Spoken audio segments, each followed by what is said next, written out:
Hey everybody, my name is Sarah Kreger. I'm an emergency physician and intensivist at UCLA, and this is the ICU EDU podcast. Today we're talking about electrical storm. So it's just so happened that I've had a number of cases of this in the last couple weeks to months, so that inspired me to do an episode about it. Let's start by talking about what it is we're even talking about. Electrical storm. The idea here is that you're seeing multiple recurrences of stable ventricular tachycardia over a short period of time. Hours to 24 hours. Usually we're talking about a monomorphic ventricular tachycardia, but you can theoretically see some polymorphic VT, less common, but doesn't rule it out.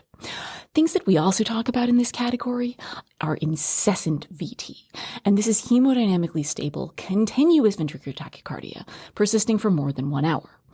In general, my approach is not particularly different from electrical storm, with a couple of minor caveats we'll talk about below. Now, these are both distinguished from somebody in pulseless VT because that's just called, a VT arrest. But let's talk for just a second about what stable means here when we talk about a patient with stable VT. So basically, to me, it just means a patient who's not actually coding or pericoding. Might they be hypotensive? For sure. They often are. But stably hypotensive. Like they're hanging out in the 80s over 40s rather than 80 over 40 rapidly en route to 60 over palp. So they might be hypotensive. They're hanging out. But maybe they're not hypotensive, but they also just don't look great, They're maybe a little bit gray colored. They're diaphoretic. They don't look good. And so stable is relative here. But for the purposes of this conversation, when we're talking about electrical storm, we mean recurrent ventricular tachycardia in a patient who's not coding or trying really hard to code. Now, that's not to say that they won't decide to start trying to code if you don't fix the problem expeditiously, because, as we'll talk about, inconveniently, a majority of the patients that end up in electrical storm are patients with heart failure, and their heart can only cope with the situation for so long. First things first. Now, the first thing you need to do when you're thinking about electrical storm is make sure that you aren't missing a specific pathology that requires a specific treatment. Because maybe they have electrical storm, or maybe you are just failing to treat their hyperkalemia. This is particularly important because some of the core treatments for electrical storm can actually be counterproductive or even harmful in patients with a handful of specific pathologies. So your first job is to make sure they don't have one of those. Now, I'm not going to take a deep dive here into EKG differential diagnosis of wide complex tachycardias because other people know way more about that than I will ever will. And so I've included links in the show notes to a really excellent lecture on this by Am Netw, the ultimate EKG guru. So that link is in the show notes. So not going to take a deep dive into the EKG differential diagnosis, other than to say I'm specifically looking for wide complex tachycardia patterns that may suggest a specific management strategy, basically something I wouldn't normally do in my treatment of electrical storm otherwise. So I'm specifically looking for things like torsades, where I'm going to focus on treatment with lidocaine and magnesium and avoid using anything that's going to lengthen their QT like amio or procainamide. And I want to avoid things like beta blockers that are going to slow down their heart rate. If they have a really, really wide QRS, I'm thinking things like hyperkalemia or a sodium channel blocker toxicity. And do I need to treat either of those specifically? And then if I have something that's super irregular and really variable morphology, I'm starting to think about things like WPW. So those are the kind of things that you want to think about and make sure it's not. Because if you're missing torsades, hyperkalemia, sodium channel blocker toxicity, or WPW, you just want to treat that specific thing. So I think about those things first off, before I start going down my main pathway for electrical storm. What about recurrent SVT with aberrancy? It turns out that distinguishing SVT with aberrancy from a true ventricular tachycardia is not that easy, and I'm again going to refer you to Am Netw's content on this. But the nice thing, if we're just talking about it from a management perspective, conveniently, most of the things that you would do for electrical storm, for a true ventricular tachycardia, will also help, or at the very least not hurt, your patient with SVT with aberrancy, which is why I don't spend a lot of time obsessing over the difference.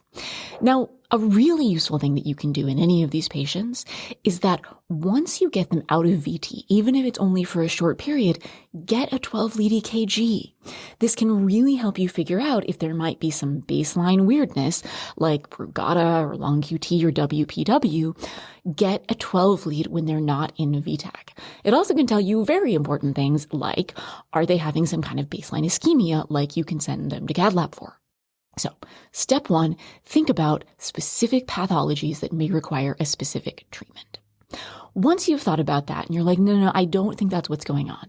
Now we start thinking about, okay, I have straight up electrical storm here. What am I going to do about it? Assuming you don't have one of those specific causes of wide complex tachycardia, most often you're seeing electrical storm in patients with super sick hearts.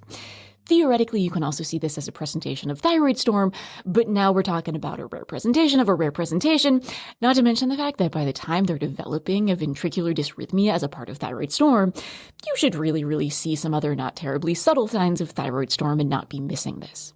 The majority of the time, patients with electrical storm are patients with pretty significant cardiac disease. What is going to trigger these patients into going into electrical storm?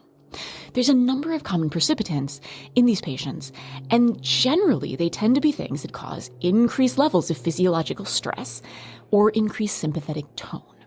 The usual suspects here tend to be acute decompensated heart failure, whether it's new onset versus exacerbation, or even sort of on the continuum going into straight up cardiogenic shock.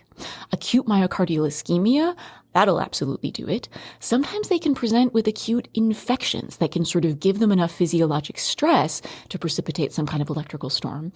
And binge drinking, that'll do it as well. Now, another thing you need to be thinking about, in parallel to treating the electrical storm itself, is addressing these underlying physiologic stresses that are precipitating the electrical storm. So do you need to be treating their heart failure, sending them to cath lab, treating the underlying infection, treating their alcohol withdrawal? Because all of those things, sometimes you can lose track of it because the patient keeps going into VTAC, and that's very distracting, fair enough, but you can't lose sight of the big picture. And if there's a trigger of the electrical storm, don't forget that you need to address it. Now, one of the other things that can sometimes trigger electrical storm in patients with baseline sick hearts are medication changes. So the first one is antiarrhythmic medications. And the problem with most antiarrhythmic medications is that either too little or too much can cause significant dysrhythmias. So if maybe they were on an antiarrhythmic and then their cardiologist went down on the dose, okay, now it went too low and now they're going into incessant VTAC. Or maybe they went up on the dose. And it's an unfortunate thing about most effective antiarrhythmic drugs that too much of them can actually, unfortunately, trigger dysrhythmias. So that's one thing. Did there were any changes in their antiarrhythmic medications? The second category of drugs that patients with baseline heart failure are often on are diuretics, right? So if they went down on their diuretic dose and they're just getting progressively more volume overloaded, well, that can cause some worsening acute decompensated heart failure or cardiogenic shock due to volume overload and be something that can trigger an electrical storm. On the other hand, too much diuretic, let's say they went up on their diuretic. If you overdo it too much, can cause electrolyte depletion. Your K and MAT can drop, and that can also be a trigger for electrical storm, as we'll talk about below. Okay, now let's talk about approach to management. And there's really 5 core components of management here that I think about. 1, electricity. 2, sympatholysis. 3, antiarrhythmics. 4, electrolytes. And 5, rescue strategies. Let's start with electricity. So, shocking these patients is something that you should be doing early here. Now, since by definition your patient has a pulse, right? We're talking about patients with stable ventricular tachycardia, not patients who are actively coding. Don't forget that we're talking about synchronized cardioversion, not defibrillation, because, what would be poor form is if you defibrillated them rather than cardioverting them and put them into ventricular fibrillation. That's the opposite of help. Now, if at some point the patient gets sicker and they lose their pulse, okay, now switch to defibrillation. But in general, if we're talking about electrical storm and patients with stable ventricular tachycardia, we're talking about cardioversion. Now, I generally go to the highest energy setting right off the bat here. These are awake patients usually. And my theory is that, 1, I probably just need that much electricity to convert them anyways. But in addition, patients, probably notice how much electricity you're using, but what they really notice is if you're giving them 1 shock or 2 shocks. So I just go straight off the bat to my highest electricity setting. The next question you have to think about is, what is happening, or really what's not happening when you're shocking? Is it that you're shocking and not converting them versus you're shocking them, converting them, but then it recurs? Now, if you're in a situation where you're shocking and you're not converting them, the next thing you need to do is very carefully check your pads. And, fortunately, unlike sometimes happens in a code situation, you have a, by definition, stable-ish patient. So you have time and opportunity to really check your pads. And when you're checking your pads, you're checking for 2 things. The first one is, are your pads firmly attached to the patient? There's a lot of things going on. These patients are often diaphoretic. There may be blood or fluid somewhere. You may have gotten ultrasound jelly all over them. Maybe they have a lot of chest hair. But do whatever you need to do. Wipe off the patient, shave their chest, whatever it is, to make sure that your pads are firmly attached to the patient. Second, are the pads in the right place? Now, what exactly do we mean by the right place? Because there's 2 ways you can attach your pads, the anterior-posterior way versus the anterior-lateral way. Now, anterior-lateral is easy to place, right? It's much easier to place in a code situation in an unstable patient because you don't have to roll them, but it's probably not the optimal way to do this. And since you're dealing with a, again, by definition, stable-ish patient, you can and should carefully take time to place these pads. Now, there's been a couple studies that have suggested that AP positioning is better, but none of them have actually been in patients with stable VTAC. So we have the DOSE VF study that suggested that in ventricular fibrillation, AP positioning was better. There's some literature in patients with AFib and some literature in patients with, needing transcutaneous pacing that AP is better. But I don't know of any literature in patients with just straight up stable VTAC. But based on the other literature, I go AP position. Since I didn't know of any literature specific to stable VTAC, I actually just asked Mal Matu what he thought. And he basically told me that he feels like to optimize conversion rate, the maximum sum of the current should ideally pass through the left ventricle. And that's why he generally thinks anterior-posterior positioning is going to be better, because when the pads are in an anterior-lateral position, the current may actually largely miss the left ventricle. So I agree with that. That makes a lot of sense to me. So I think generally speaking, putting your pads in the anterior-posterior position is better. Now, I'm particularly attentive to pad placement in patients where thoracic impedance might be more of an issue if they, for example, are really, really obese or have COPD. So if I have a person who's morbidly obese, and especially if it's a woman with really pendulous breasts, I'm very careful about where I place my pads, because you can end up in a situation when the pad is partially on the patient, really not in the right place. And in those situations, I try really hard to make sure I've actually palpated the underlying anatomy of the chest wall rather than just eyeballing the surface anatomy, because it can really change your pad position.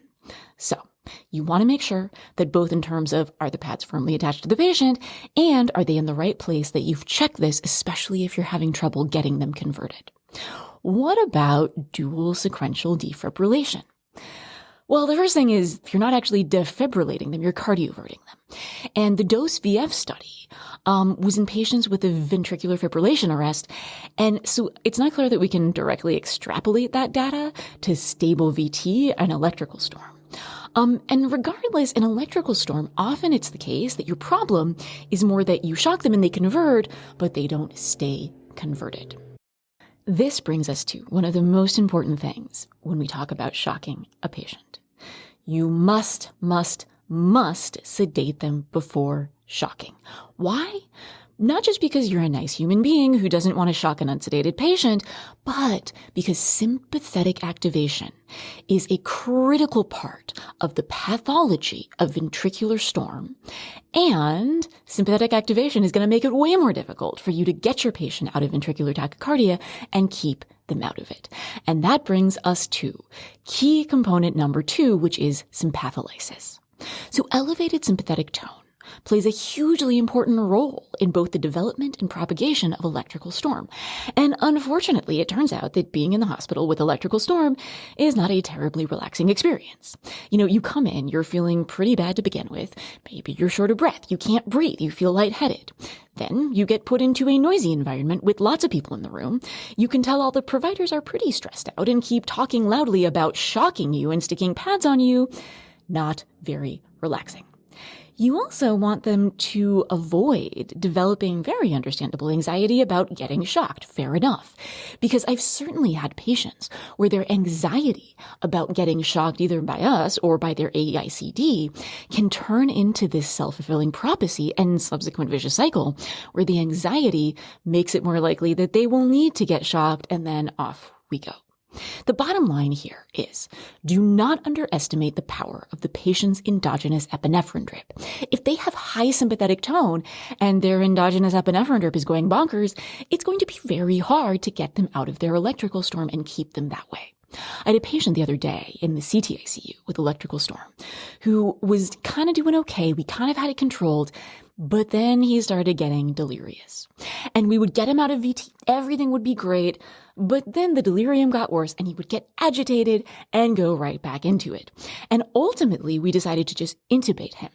And then when we were intubating him, I pushed Prentanil as a pre-medication, and he promptly converted before we even intubated him. Point being is, sympathetic activation, pain, anxiety, anything that increases your sympathetic tone is a critical part of the pathophysiology of electrical storm and something you need to address.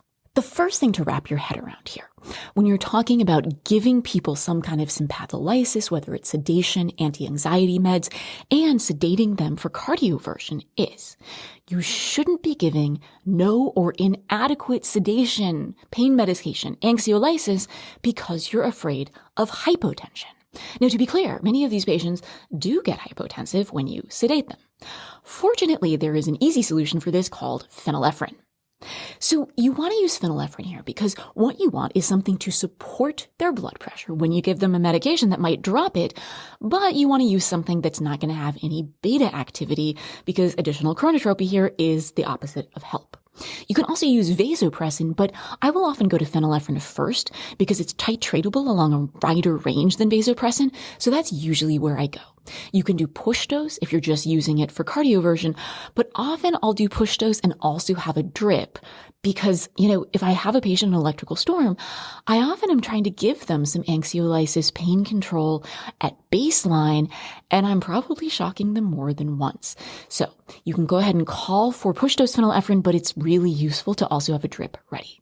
My favorite sedation and analgesic drugs here are fentanyl and dexmedetomidine. So fentanyl. Fentanyl is an analgesic, but also a great sympatholytic. It's nice and short-acting, which means it's kind of helpful if you're needing to do multiple sedations at various points over several hours, so they just don't get progressively more sleepy. And especially if a patient has a reason to be having pain, I'll give some doses of fentanyl early, just to take things down a notch.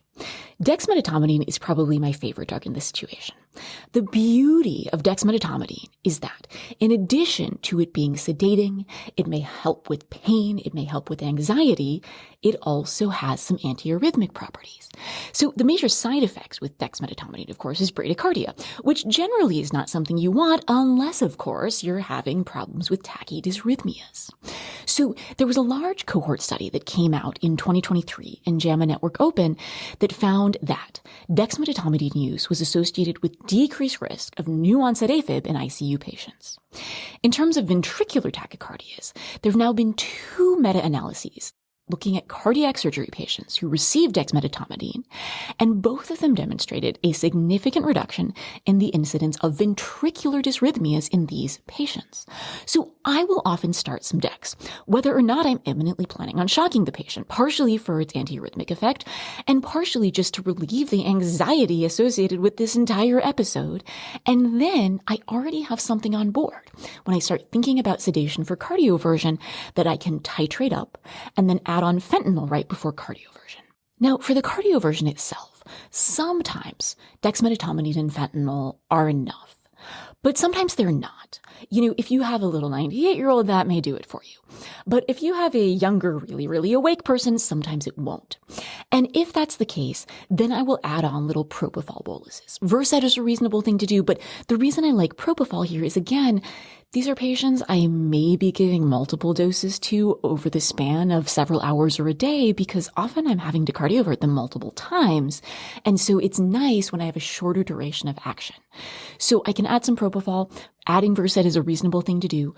Whatever it is, just make sure you're adequately sedating them.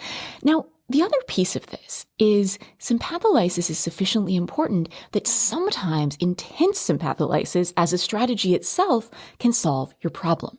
What do I mean by that? So if you are really in trouble with these patients, they're in an electrical storm and you just cannot get them out of it no matter what you do, another thing you can consider doing is intubating them and basically straight up inducing general anesthesia. So you intubate them and you start them on high dose propofol, like 75, 100 an hour, and high dose fentanyl, like 200 an hour. That's like basically general anesthesia. And I've done this a couple times and sometimes it works. I had one particular patient where I was doing absolutely everything else I was thinking of and nothing was working until, I intubated and general anesthesia, and there we go. Also, if you are ending up needing to shock the patient multiple times, if they're intubated and deeply sedated, it makes it easier. Okay, so we've talked about our first two core components of management, electricity and sympatholysis. Now let's talk about antiarrhythmic medications. So amiodarone is probably first line in electrical storm. It has a number of advantages. You can give multiple doses. The longer duration of action can actually be really nice here. And most importantly, it has some degree of beta blocking activity, which in these patients can be really helpful. You're going to give them boluses of 150 and then start a drip at 1 milligram per minute. Now, you often end up needing to give multiple boluses during the course of this whole endeavor, and that's fine. But usually once I've given them 2 to 3 amio boluses and started a drip, I'm moving on to a second line agent, which in the case of electrical storm, for me is lidocaine. So lidocaine is usually my second line go-to. Lidocaine, you're going to bolus 50 to 100 milligrams, and it's okay to repeat that bolus, but you shouldn't be giving more than 200 to max 300 milligram boluses total. And then you can start a drip. Your drip's going to be 1 to 4 milligrams per minute. I usually start at 1. It's totally okay to use amio and lidocaine together. There's no problem with that. But if you're starting a lidocaine drip, you should check levels and you should be watching for toxicity because you can definitely get some significant lidocaine toxicity. Often the first thing you're going to notice is altered mental status. Your patient's going to get a little bit loopy and you're going to start checking levels. And levels of greater than 5 is usually where you start getting worried about toxicity. Another potentially highly problematic thing that can happen with lidocaine toxicity that happened to me the other day is that you can lose capture on their pacemaker. So it turns out that lidocaine inhibits depolarization by blocking sodium channels, right? We all knew that. The problem with that is if, you're a little overzealous with it, it can increase the voltage threshold of a pacemaker. So the other day, I had this sick patient with electrical storm who had a permanent pacemaker. And then over the course of the night, I gave him a bunch of lidocaine, started him a lidocaine drip. And the good news was he eventually converted and stayed converted, which was great. And just as we were giving ourselves high fives, we were like, oh, wait. Because then we lost capture on the pacemaker, which wasn't so awesome because it turned out he needed the pacemaker for a reason. Our lidocaine level then came back at 6.4, so we turned off the lidocaine and eventually we got capture back. But just be aware that lidocaine is something you can get some significant toxicity with, so keep an eye on it. Third line, beta blockers. So we keep talking about how important sympathetic tone is in the pathology of electrical storm. And given that, beta blockers can be a really critical treatment option here to address the underlying pathophysiology. There's some evidence that non-selective beta blockers like propranolol or labetalol may be better, but they're not necessarily my initial go-to in a lot of patients with electrical storm. Why? Because one of the most common triggers for electrical storm is patients with acute decompensated heart failure or even just straight up cardiogenic shock. And that makes me kind of less excited about giving a longer acting beta blocker. Because let's say I do get these patients out of their VTAC, which is wonderful, But now I need to deal with their acute decompensated heart failure, and having a long-acting beta blocker on board may not be awesome.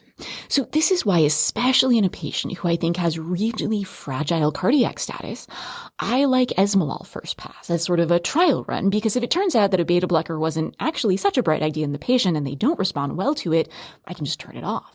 On the other hand, if they do respond well to it, then maybe later I feel more comfortable starting something like propranolol or labetalol. So esmolol is something that I'll start kind of third line if I haven't converted them after I've given amio and lidocaine. What about procainamide as first line?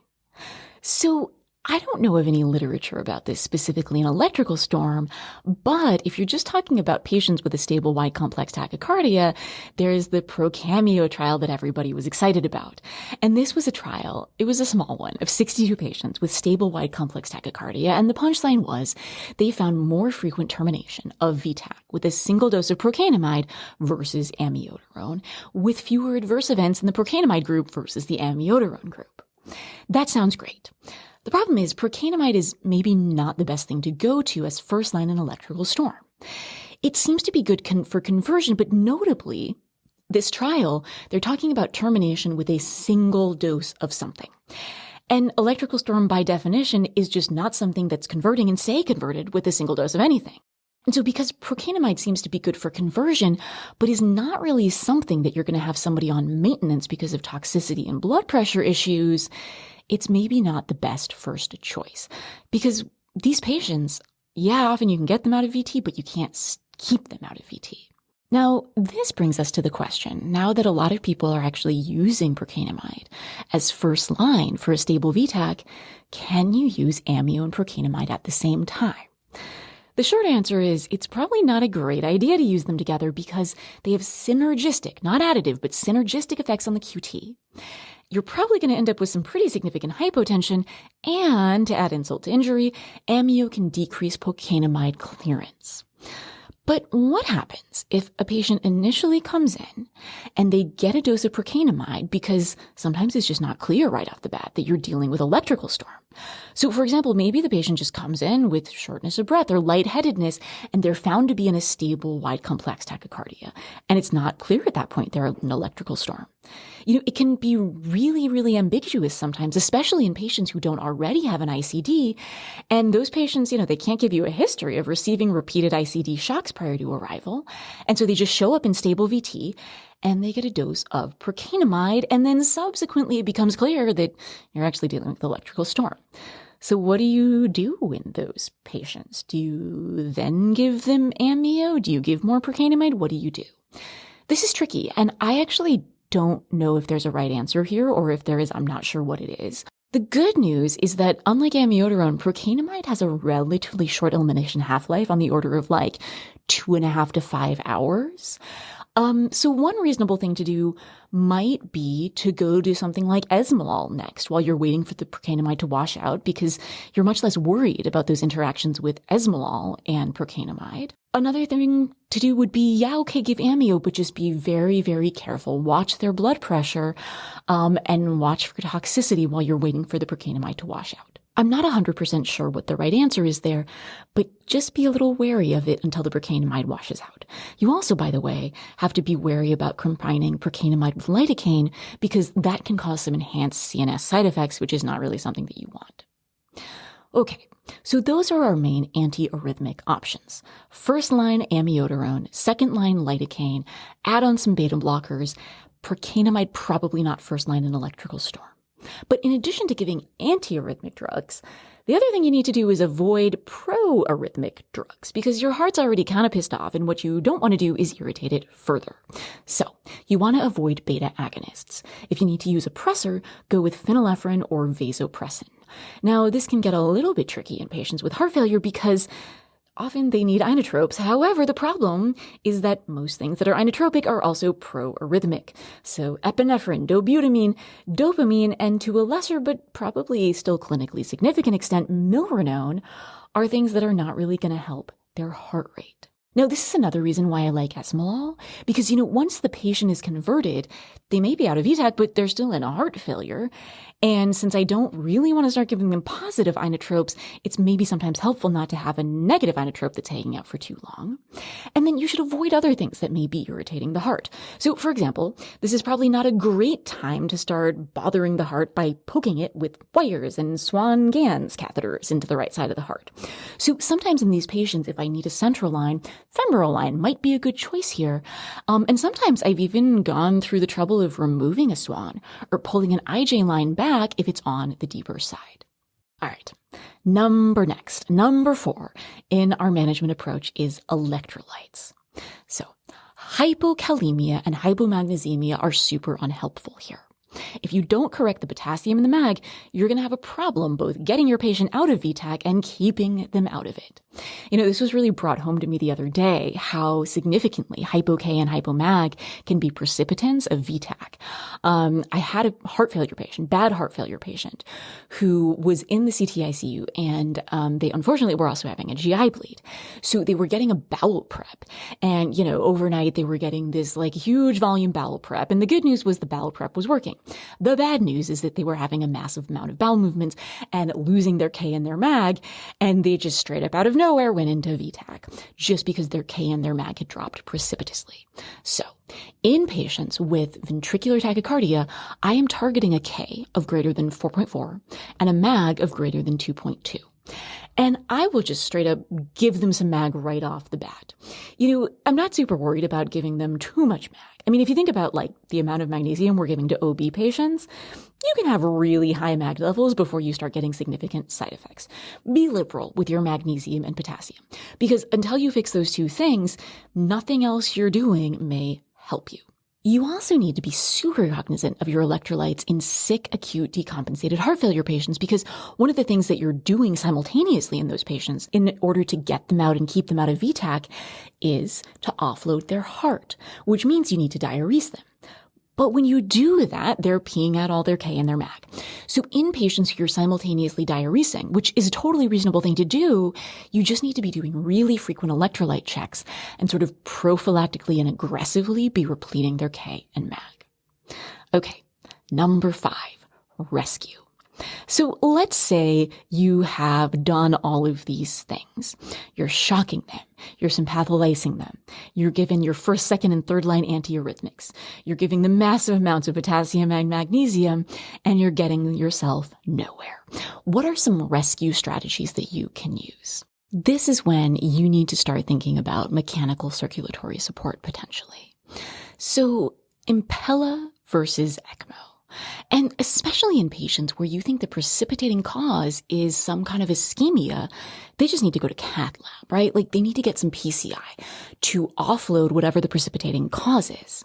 But an Impella may be really, really helpful here to give them the support that they need while you're trying to get the VTAC issue worked out. Now, if they're already too sick to go to cath lab, if they're progressively shocky, they look like they're dying, they're getting progressively more hypotensive, and you just can't get them to cath lab to do an Impella or PCI, now is the time for VA ECMO. And the idea here with MCS is not just to support the hemodynamics during electrical storm, but the idea is also that with either an Impella or VA ECMO, that by offloading the physiologic stress in a patient with heart failure or cardiogenic shock, that offloading that physiologic stress will actually help terminate the electrical storm itself. So, MCS is a rescue strategy in these patients. Another rescue option that you can think about once you've gotten the patient at least somewhat stabilized is cardiac sympathetic denervation. So this again gets back to the importance of sympathetic tone in initiation and maintenance of electrical storm. And by ablating on some level, or at least partially ablating that sympathetic tone, it can help you terminate the electrical storm. Now, there's a couple ways of accomplishing this. The maybe most straightforward one is thoracic epidural anesthesia, right? We get worried about doing thoracic epidural anesthesia. Why? Because the patients tend to get bradycardic, which is not normally desirable except for right now. Another one is a stellate ganglion block, which is a little bit harder to do. And then more recently, an interesting paper came out in 2024 that was talking actually about using proximal intercostal blocks to achieve the same thing. Now, MCS and these blocks are not something that you can just do anywhere. So part of the rescue strategies is if you're at a place that doesn't have electrophysiology, if you're at a place that doesn't have MCS backup, or at a place where you don't have anesthesiologists who can do this kind of thoracic epidural anesthesia, stellate ganglion blocks, and so forth, you might need to think about transferring this patient. Now, this becomes really tricky because stability for transfer, this is complicated. And often you maybe have a window where they're stable for transfer and you don't want to miss your window. So this is when you want to early call for transferring the patient, talk to your cardiologist if you have them and the transfer center cardiologist to figure out the best, safest way to transfer these patients. But don't wait on this because again, if this keeps going, it's not like the patient's going to get increasingly stable magically over time. So, to recap, the 5 mainstays of electrical storm management are 1. Electricity, 2. Sympatholysis, 3. Antiarrhythmics, 4. Electrolytes, and 5. Rescue strategies. Now let's briefly talk about just a couple of special situations that have some management implications for electrical storm. And the first one is patients who have pacemakers and/or ICDs. So what do you do if you have a patient in electrical storm with a permanent pacemaker or ICD? They often do, right? Because these are usually patients with baseline sick hearts. People often ask if you should place a magnet on the device if this patient comes in electrical storm. And the short answer in most situations is no. I actually wouldn't usually place a magnet on the device. Why? Because their pacemaker or ICD can actually potentially be doing a lot of useful things for you. But first you have to understand what placing a magnet is actually going to do for you. So it's gotten much more complicated now that there are so many different pacemakers and ICDs out there. But in general, if you place a magnet on a permanent pacemaker, it's going to switch you to an asynchronous pacing mode. And if you place a magnet on an ICD, it's going to turn off tachydysrhythmia detection and shock delivery in general. Now let's talk about what the implications of doing either of these things would be in the context of electrical storm. So if you place a magnet on a pacemaker and switch it to asynchronous pacing mode, that's probably not a great idea. You don't want to do that for 2 reasons. 1, asynchronous pacing has the risk of precipitating VTach if you now end up with an R on T. But more frequently, when people convert, they will actually have a really slow heart rate, sinus bradycardia, or even a junctional bradycardia. Because remember, what did you just do? You gave them a bunch of amio, beta blockers, and so forth. And so they may convert into a really, really slow heart rate. And even aside from that slow heart rate causing potential instability, a slower heart rate is more likely to allow recurrence of the tachydysrhythmia. And in fact, something that we'll do in the CTICU when we conveniently have epicardial leads, where we can just change the heart rate at bedside, is go up on the heart rate once they've converted to try and suppress recurrence of the tachydysrhythmias. Now, if you're dealing with a permanent pacemaker, the basal rate's often set at 50 to 60, and you can't go up on the rate yourself at bedside, but going up on that basal rate is something that cardiology or electrophysiology or whoever's going to manage their pacemaker may consider doing in these patients with electrical storm. So what about if they have an ICD? What about placing the magnet on the ICD? So if you do that, what you're going to do is stop the ICD from detecting tachydysrhythmias and delivering shocks. But that's probably not a great idea, because if their ICD is shocking, let it shock. Internal shocks that are right there on the heart are going to be more effective than external shocks, especially in patients who may be obese or have COPD or for whatever reason are going to be harder to convert with external pads.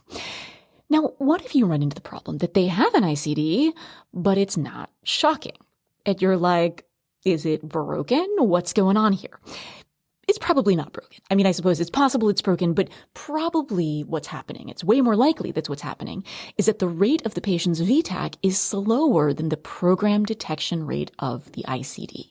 So if the ICD is programmed to detect and shock at a rate of greater than 180, maybe greater than 200, and your patient is in VT in the 170s, it's not going to shock them.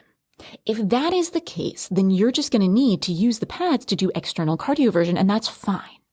But what if the ICD is shocking but not converting them?